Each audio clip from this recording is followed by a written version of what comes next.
April 11, 1951, 1 a.m. Tokyo time.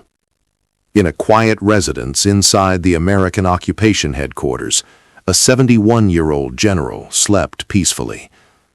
Outside his window lay a nation he had ruled for 6 years. Behind him stood a military career spanning 52 uninterrupted years. Ahead of him waited the most public humiliation any American commander had ever faced. General of the Army Douglas MacArthur, victor of the Pacific War, architect of Japan's reconstruction, and supreme commander in Korea, had just been fired. Not by a phone call, not by a letter, not by the President of the United States. He learned from a reporter's phone call and a radio broadcast. 5 minutes later, MacArthur turned to his wife and spoke words that would echo through American history. "Jeannie, we're going home at last." No anger, no protest, no attempt to fight back. Then he went back to sleep. What followed would shake Washington, split the nation, and nearly bring down a sitting president, not with tanks or bombs, but with words spoken by a soldier who refused to die quietly. This is what MacArthur said, and why it almost changed history. The firing of Douglas MacArthur was not impulsive. It was the end of a long, silent war, fought not in Korea, but in Washington. By early 1951, the Korean War had reached a brutal stalemate. MacArthur's daring Incheon landing had saved South Korea in September 1950, cutting North Korean forces in half and turning near defeat into sudden victory. But when Chinese forces entered the war in November, the conflict changed overnight. MacArthur wanted escalation. President Harry S. Truman wanted containment.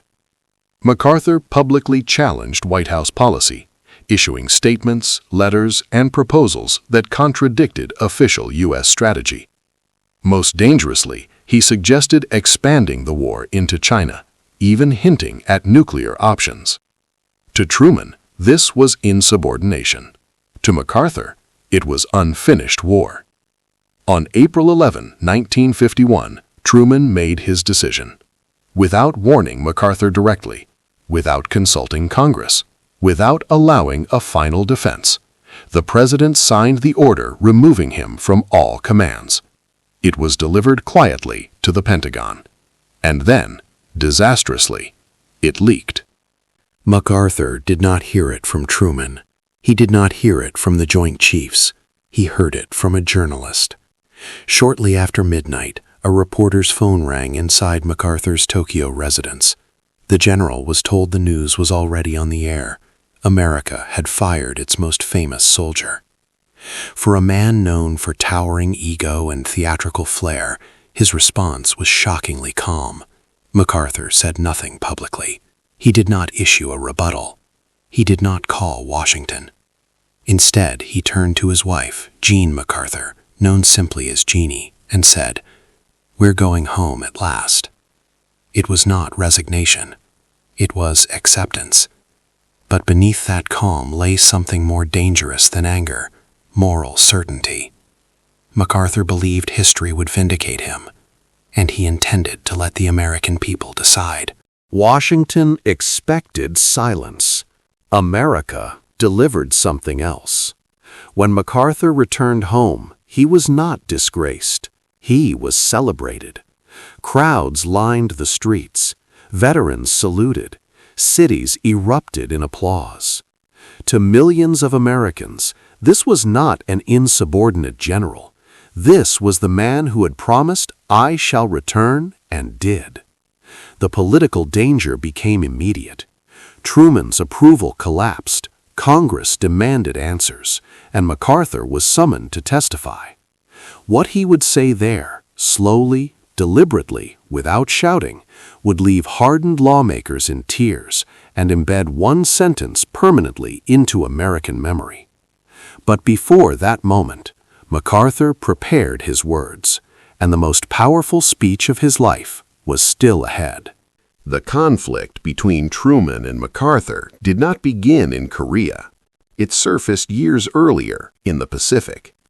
On October 15, 1950, President Truman flew to Wake Island to meet MacArthur face to face. It was their first and only meeting. There were no bands, no formal honors, no welcoming delegation. MacArthur arrived late, driven in by Jeep, wearing his trademark open-collar uniform and crushed cap. The message was subtle but unmistakable. During the meeting, Truman asked directly about the risk of Chinese intervention in Korea. MacArthur dismissed it.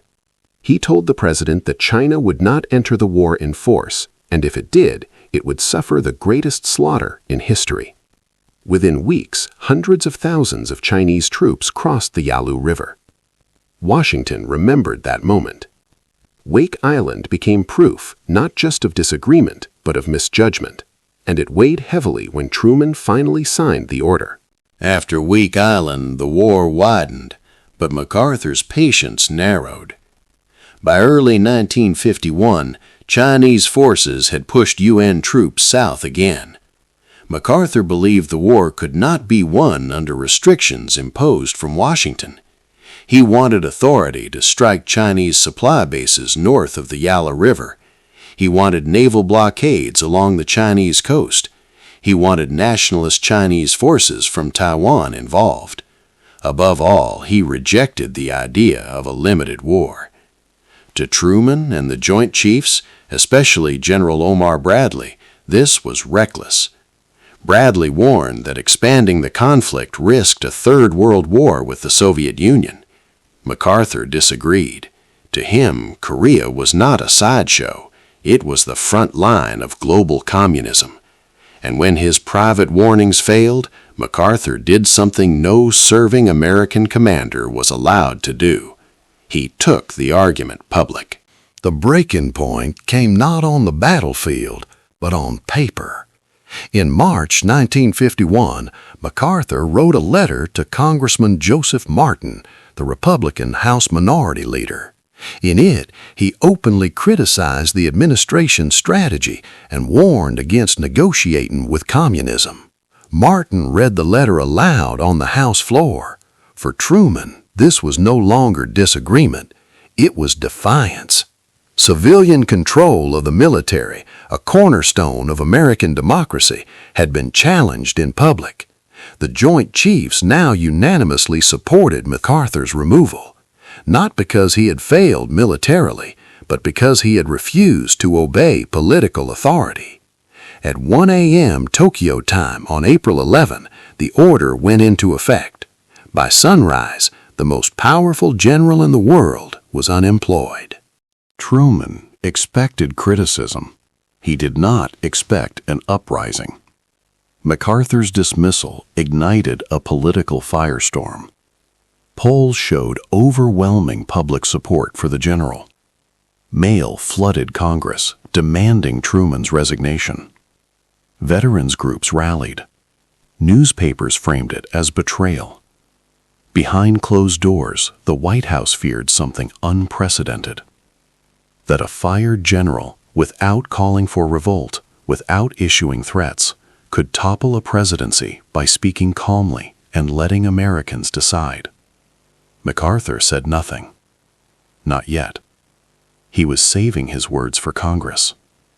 And when he finally spoke, one sentence would silence the chamber, reshape civil-military relations, and end his career forever. But the sentence had not been spoken. Not yet. On April 19, 1951, 8 days after his dismissal, Douglas MacArthur entered the United States Capitol. He did not arrive as a rebel. He arrived as a soldier answering orders.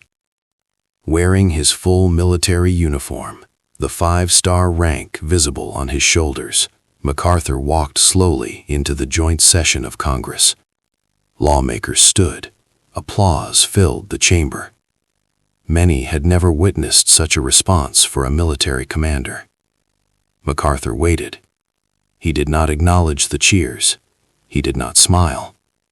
For a man accused of defying civilian authority, his discipline was unmistakable. This would not be an attack on Truman. It would not be a political speech. It would be a statement for the record, one designed not to win power, but to win history. MacArthur began slowly. He spoke without notes, without accusation, without raising his voice. He reminded Congress that he had obeyed every lawful order, even when he believed those orders risked defeat. He defended his strategy in Asia as defensive, not reckless. China, he warned, was not a regional problem. It was a civilizational one, a vast power awakening under communist control. He rejected the idea that wars could be fought halfway. To MacArthur, limiting force meant prolonging bloodshed. Yet he stopped short of endorsing nuclear strikes outright. Instead, he framed escalation as deterrence, not destruction, language carefully chosen to avoid open contradiction of presidential authority. Every word was calculated. This was not defiance. It was justification. Near the end of his address, MacArthur paused. Then he delivered the line he had carried with him for decades. Borrowed from an old army ballad, spoken almost as an afterthought, it changed the room. Old soldiers never die, they just fade away. The chamber fell silent. Many congressmen were visibly moved. Some wiped away tears. MacArthur was not announcing Matterant. He was closing a chapter. With that sentence, he surrendered command, ambition, and public power, without surrendering belief in his cause. The applause that followed lasted minutes. But in that moment, MacArthur became something he had never been before, a symbol. The White House responded immediately. Truman refused to appear shaken. Behind the scenes, however, the administration mobilized. The Joint Chiefs testified in closed sessions, contradicting MacArthur's claims. General Omar Bradley warned that expanding the war in Asia would mean the wrong war at the wrong place at the wrong time. The message was clear. MacArthur was brilliant but dangerous. Public opinion slowly shifted. Americans began to understand what Truman had feared, that military brilliance without political restraint could lead to catastrophe. The applause faded. The consequences remained. No verdict was ever issued.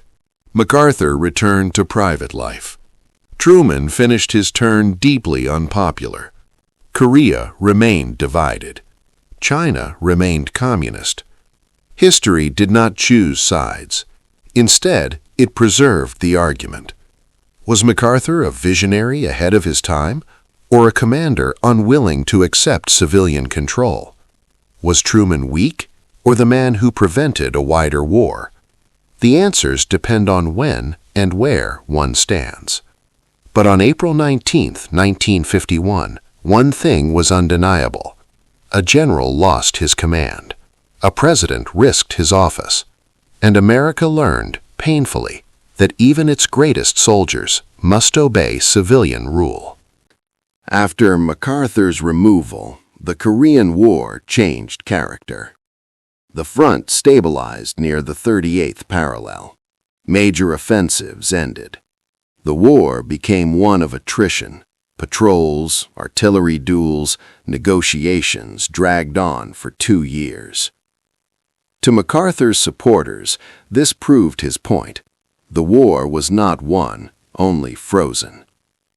To Truman's defendants, it proved the opposite, that restraint prevented catastrophe.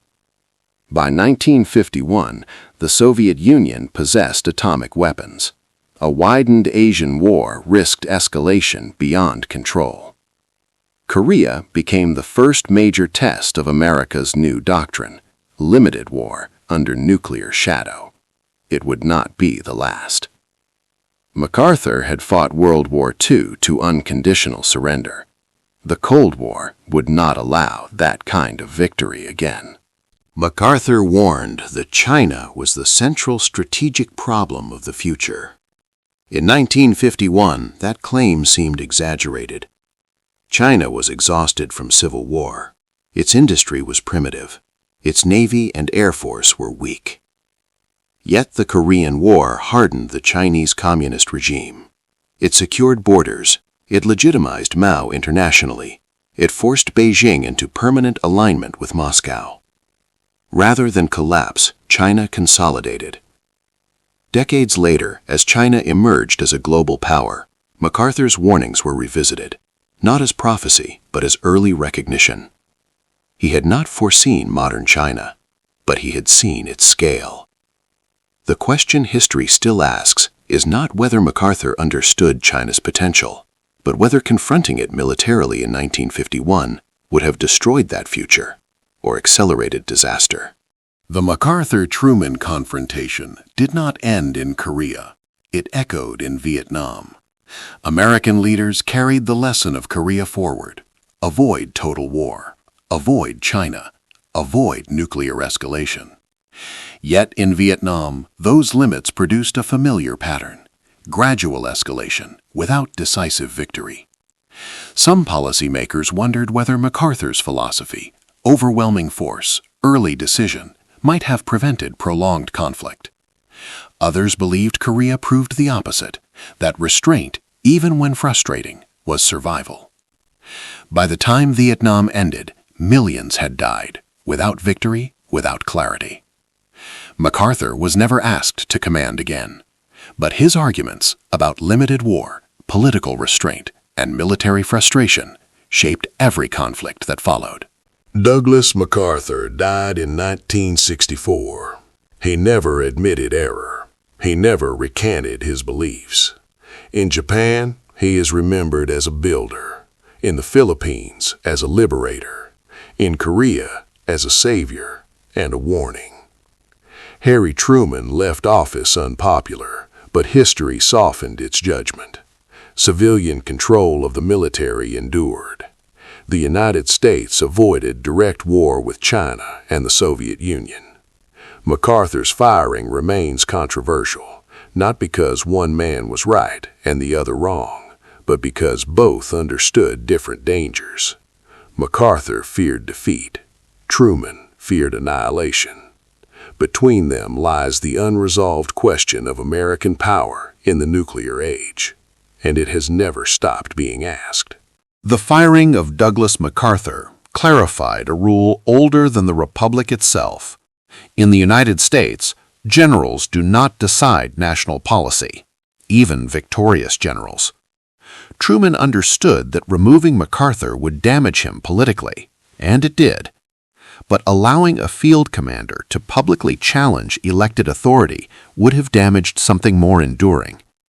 Civilian control of the military is not designed for easy moments. It exists for moments like this. Other democracies have failed that test. America did not. The price was political pain. The reward was institutional survival. That lesson would quietly shape every president who followed, especially during crises where military success tempted political surrender. Douglas MacArthur cultivated myth and understood its power. The corncob pipe, the crushed cap, the dramatic pauses. But myth did not build Japan's post-war order. Administration did. MacArthur surrounded himself with capable officers, civilian advisors, and reformers who dismantled militarism and laid foundations for a democratic state. His flaws were real. So were his achievements. History remembers him not as a failed general, nor as a flawless hero, but as a figure large enough to embody the contradictions of American power. Brilliant, stubborn, visionary, limited. The myth endures. The man remains debated. When Truman fired MacArthur, one strategic path ended forever. The United States would never again pursue total victory against a nuclear-armed adversary. Korea set the pattern: containment, deterrence, proxy wars. The age of decisive surrender had ended. What replaced it was frustration, but also survival. MacArthur had fought wars where victory meant occupation and transformation. Truman governed an era where victory meant avoiding annihilation. Neither man was wrong in isolation. They were separated by history. The Cold War was not won by generals alone. It was endured. In the end, Douglas MacArthur did not rage. He did not resist. He did not defy the order. He spoke 5 calm words to his wife and accepted the judgment of history. We're going home at last. Those words were not defeat. They were closure. A soldier stepping out of command, a republic proving its rule, a nation learning that power, once absolute, must learn restraint. The debate did not end in 1951. It continues wherever military force meets political fear. But that night in Tokyo, one truth was settled. In America, even legends must obey the law, and history, not generals, decides the final verdict.